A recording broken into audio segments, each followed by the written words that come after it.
বাংলাদেশের কয়েকটি শ্রম বাজার যেটা একসময় ভালো ছিল, যেটা আমরা বলেছি শুরুতেই, শহীদ প্রেসিডেন্ট জিয়াউর রহমান এবং বেগম খালেদা জিয়ার সময়ের সরকারে মধ্যপ্রাচ্যের সাথে যে বাজারটা সম্ভাবনা ছিল সেটা অনেক জায়গায় একটু সংকুচিত হয়ে গেছে।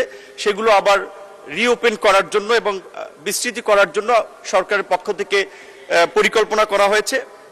তারই অংশ হিসেবে ওমান, মালয়েশিয়া, বাহরাইন এই সমস্ত দেশে কূটনৈতিক প্রচেষ্টা অব্যাহত আছে।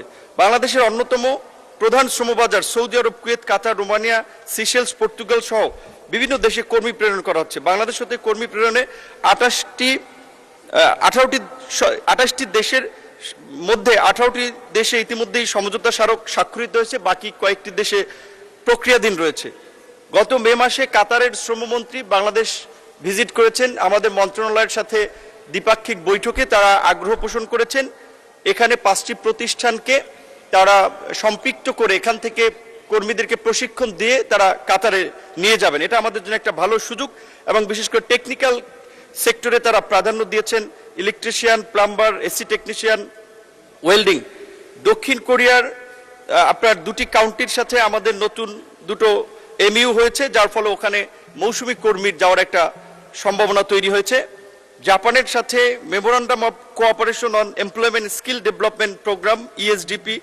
ওমানের সাথে চুক্তি স্বাক্ষরের জন্য 28 এপ্রিল আমাদের এখান থেকে খসড়া পাঠানো হয়েছে। থাইল্যান্ডের সাথে আপনার এমইউ স্বাক্ষরের জন্য আমাদের এখান থেকে খসড়া পাঠানো হয়েছে। এছাড়া Serbia, north Macedonia, Romania, Greece সহ ইউরোপের কিছু দেশে আমাদের বাংলাদেশের কর্মীদের ব্যাপক চাহিদা থাকলেও সেখানে ভিসা সেন্টার না থাকার ফলে আমাদের বাংলাদেশিদেরকে দিল্লি যে ভিসা নিতে হচ্ছে। ভারতের সাথে রাজনৈতিক সম্পর্কের টানপোড়েনে এখন ভিসা পাওয়া খুব ডিফিকাল্ট হচ্ছে, যার ফলে আমরা আমাদের কর্মীদের এই যে আক্ষেপ তাদের পাঠানো ভিসা পায়, বাট দিল্লি থেকে তাদের আপনার ফিঙ্গারপ্রিন্ট সম্পন্ন না করার ফলে ওই সমস্ত দেশে যেতে পারছে না। সেক্ষেত্রে আমাদের মন্ত্রণালয় থেকে এটি পরামর্শ